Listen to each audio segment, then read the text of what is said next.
Hey everyone, Shona here, just recording a little Monday video for you to kind of help you understand your excuses a little bit and to maybe help you feel a little bit less alone. What can happen is as leadership, we're all super positive and encouraging, and we do very much have that no problems attitude. But I think that attitude definitely comes along with a lot of personal development, which is super, super important, by the way. You got to work harder on yourself than you do on your business. But I know sometimes you can be in those really, really dark moments where you just might think that Herbalife's not for you. So what I want to give you today is a little bit of a list of shit I've experienced in Herbalife. And to show you that even though I've experienced all this shit, pardon the French, if you know me, you'll know there'll be swearing in this video, shit in Herbalife, that I have also gotten through. All right, so you can do it. Whatever you're experiencing right now, you can absolutely do it. So, and what prompted this video is I just got another abusive text message from someone, obviously seeing one of my ads or getting one of my flyers, and someone has sent me a nasty text, which I've just blocked and deleted them. But okay, so that's just a little example of some of the things I deal with being in Herbalife. I've had nasty texts, which I've gotten a few times now, and today being another time after I've done a big flyer run, or I've put newspaper ads in or something. So nasty text from ignorant, jealous people. I've had, on two separate occasions, crazy vegan girls write blogs, local girls write blogs about me and my team and how awful Herbalife is. P.S. written by the experience of a girl who's always been a size 6 or less her entire life, has no idea about trying to lose weight. Or any science, by the way. She's an Instagram expert. I've had nasty blogs written about me that went completely viral in my town. Around everyone I knew saw them, and I lost about 80% of my business and client base. That sucked. That would have been very easy to quit. I did not want to walk down the street. I did not want to be that Herbalife lady, but I got my ass to an event.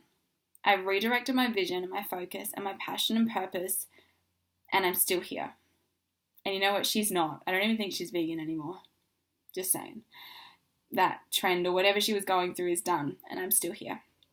I've had passive-aggressive friends, some of my closest friends. Passive-aggressive things on social media, little side comments, snide remarks, bitching about me behind my back, from so-called friends. And that's okay, no problems. It just comes back from ignorance and jealousy. Some of this was at the very beginning. Some of this was last week. A lot of the time, actually probably about 60% of the time, those people all come back and apologize. Just recently I had 2 girls apologize who had dedicated an entire weekend of their life to mocking me sarcastically on social media, have come back and apologized and said, I'm sorry, I now realize I was just jealous because I had to go to work and you got to stay at home with your kids. All right, been through that. That sucked. Negative family. A lot of this. My dad is still not on board. He will brag to people that I get to travel and work and I make all this money, but he will not tell them why. He will not mention Herbalife. He's so anti. And that's especially hard for my mum as well. She's in the business. And my in-laws family, I've had family on the products who it hasn't worked for, and then they've proceeded to tell everyone about that. We have had an unethical team, which has been a really difficult one. Team doing unethical things that don't align with our values and standards. And, reporting one of your own team members to corporate is one of the most awful feelings you'll ever have. But at the end of the day, it is about protecting the golden goose that lays the golden egg, right? And that's a sucky thing to do. That's a shitty thing to have to do and to realize is a part of your business. And it's like, whoa. And every time I've gone through one of these shitty moments, it would have been so easy to just throw my hands up in the air and say, no, not for me. This is too hard. The emotions of this is just too up and down because every single day is like a total roller coaster. I woke up this morning to one girl saying, I can't make my wellness evaluation. I'm sick. I'm sick today. No problems, hun. Disappointed for about 3 minutes. And then I get a text, hey, I think I'm ready to get started back on my program from another client. Like, your entire day, every single day for the rest of your life will be a roller coaster, but it's worth it. Other shit I've gone through, mentors and sponsors leaving whether that's leaving the business, whether that's leaving the state, whether that's just, temporarily taking a break, dealt with it all. So not having a mentor or a sponsor readily available to you, or I don't have someone, my sponsor doesn't check in, is not really an excuse, because your success is totally up to you, not your upline. I've had to do refunds for customers. I think I had 1 week about August last year where I had to do 3 in a row, and that was like my heart broke. VIP refunds, when someone signs up to the business, they get cranking, they're super excited, and then you get that message like, oh, I've had to put in that paperwork, I want my full refund, and you're just like, oh my God. People quitting, I've had people quit at VIP, just signed up. I've had people quit at World Team. People quit. It's not for everyone. No problems. Make sure you leave that relationship in a good place, because you want to make sure that they know, I guess, that they're quitting because it's not for them, not that they're quitting because you never helped them. And they'll always come back eventually. They might be like 8 levels deep, or they might end up on your front line, but they'll come back. So yeah, people quitting. VIPs quitting to World Team quitting. Poof, there, 2,500 volume points out of my org, just gone. 5,000 volume points out of my org, just gone. That's a shitty moment. When you're in your cut to get team, that's a shitty moment.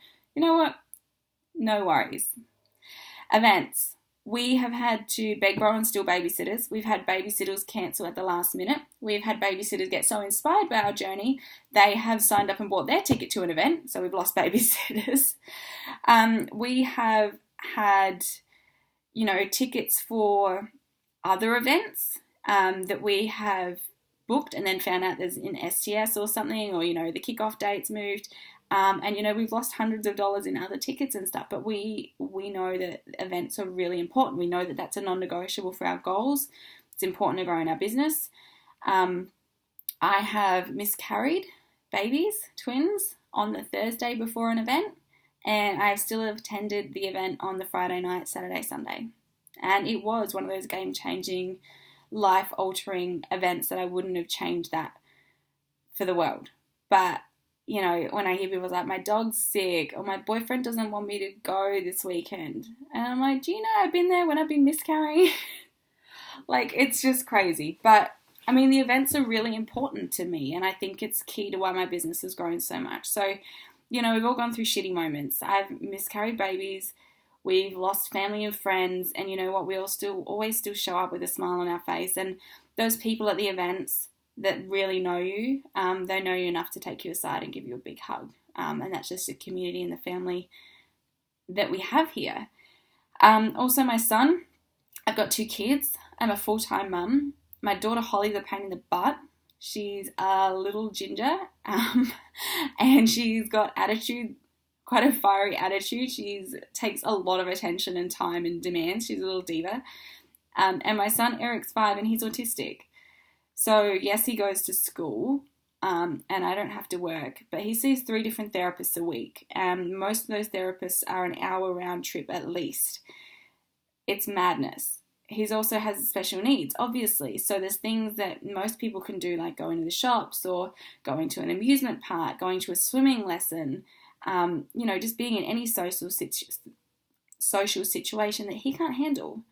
He, will end up quite aggressively kicking and screaming or hiding under a chair, or, there's lots of things in my life that I can't do that aren't easy for me at all, or easy for him. And he's gotten a lot better, mostly thanks to the fact that we can do Herbalife and, afford an extra $15,000 of therapy every year. And because I'm able to be at home and be dedicated to his growth and goals and stuff. But everyone's like, it's easy for you because you're just a stay-at-home mum. And it's like, you guys have no idea, absolutely no idea the shit, literal poo that I have to go through on a daily basis with 2 kids, and not to mention all their emotional highs and lows, all my emotional highs and lows from running this business. But you know what, at the end of the day, it is all worth it. So I guess if you take anything from this 10-minute video, we all experience shit in Herbalife business. We all get refunds. We all have customers say no. We all have that person down the street where they're like,